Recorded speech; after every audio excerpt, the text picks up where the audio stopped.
David Littleproud, welcome to 7:30. Yeah, thanks for having me. The Shadow Attorney-General Julian Leeser and the New South Wales Coalition have taken the extraordinary step of apologising to the Indian community. Should Jacinta Price now make a full, unambiguous apology? Yeah, I think she should. I think she's admitted that she's made a mistake. She regrets it. But I think it's the right thing to do, to simply say, you've made a mistake, I'm sorry for any offence that I've caused, and move on. We all make mistakes in life, and I think it's important that when you do, you own up to them, you acknowledge it, and you make sure that those that if you've wronged anybody, that you've made it very clear to them that you not only show regret, but you're sorry for what you said and your actions.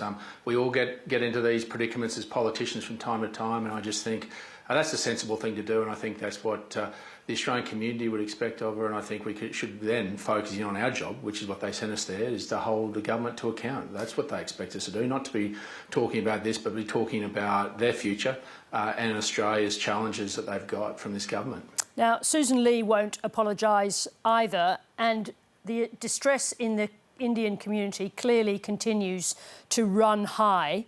Should Susan Lee make the apology if Jacinta Price continues to refuse to do so? Well, it's up to Jacinta Price. She's the one that made these comments, and I don't agree with them. And let me just make it clear, it's not just in metropolitan areas. The National Party have been very strong in making sure we have immigration into regional areas. We've got a decline of population in some areas. So immigration is very important to us.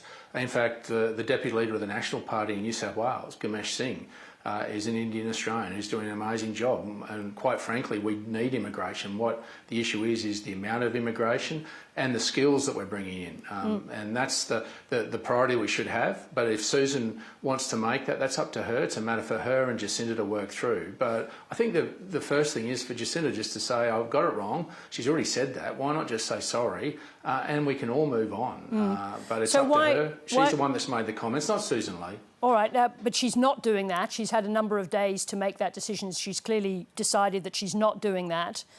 Do you understand why she has dug in so hard, why she appears to be very stubborn about this? No, I don't. I haven't had conversations. This is a matter for the Liberal Party to work through, but I would hope that it's worked through quickly, concisely, and that we get back to what we're employed to do. That's what the National Party intends to do, and I just hope that between Susan Lee and Jacinta Nampijinpa Price, they can sort it out and get on with the job that they're paid to do, but we'll be focusing on what our role in that is as a National Party. And yet this has now been going on for 6 days. Just to be clear, I think I know what your answer is here, but do you agree with New South Wales Coalition Leader Mark Speakman that those comments were offensive? Yeah, I do. Immigration is what has built this country. And we'll continue to build it. What I think we need to do is get it in the right proportions and prioritise the skills we need. We've got a housing crisis. Why wouldn't we prioritise builders, chippies, labourers, electricians, sparkies that can build some homes? We need those skills desperately, and we need them in the right proportion. So, to be clear, people who hold the views expressed by Jacinta Price are outside the mainstream of politics and Australian values, in your view? Well, I do. I think most of us have foreign descent. In fact, I'm married to someone that was born in Hiroshima, who's half Japanese. I'm proud of that, but I'm proud of the life that's been built even in regional Australia, and many of the migrants that have been here. Just down the road from me is a place called Stanthorpe. The Italian community have built that into one of the most successful regional communities in Queensland. So we should be proud of that, but when we bring people here, we should bring the people that we need with the skills we need, and they'll live up to the values and principles of our great country and what our country's been built on. Now, that's what we should stick to, and that's what our job as national leaders is to portray, and to make sure that we have sensible, cogent arguments, not about race, but about the people that we're bringing here for the need that Australia has at the current time. So for you, this is a matter of national leadership? Well, I think it's for all of us. I think yes, but you said a matter of national leadership. That does go to the question of Susan Lee's decision to leave this unapologised for. Well, I think Susan Lee, and I haven't followed it as closely because it's not happening to the National Party, I think Susan Lee's been very forthright in her visits and her message to the Indian and Chinese communities in Sydney recently about their importance. Let me just ask you this, David Littleproud. The comments that Jacinta Price made didn't occur in a vacuum.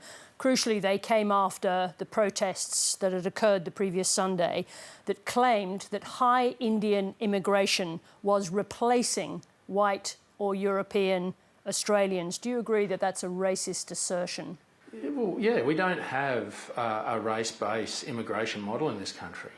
We bring it in on need of what the skills are, and sometimes with respect to family pressures of those that have come here. It's a model that's worked.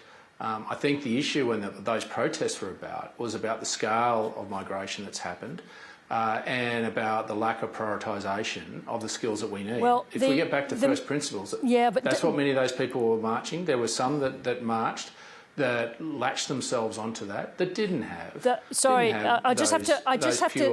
I'm very sorry to talk over you, but I need to correct you there because the flyer that accompanied the rally, that is put out by the organisers, were the ones that used that language about replacement of white or European Australians. So that's the question as to whether the organisers were making racist assertions in putting that rally together. Well, I haven't seen the brochure, but if I'll take you on face value, then the context of that is racist. I'm not too worried. I'm blind to the colour of the people that come to this country.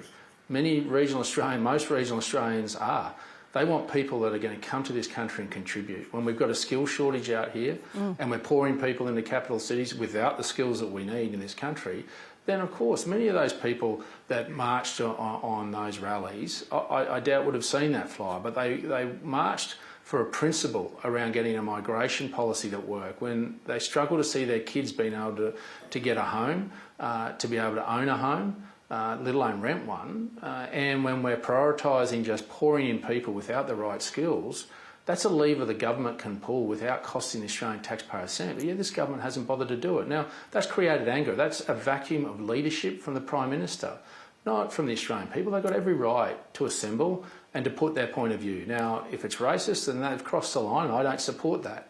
But what I do support is their right to be angry about the fact that they're worried about their future and their kids' futures. That's what it is to be Australian, and that's a dear principle that we are custodians of and we should protect. David Littleproud, thank you very much indeed for joining us. Thanks for having me.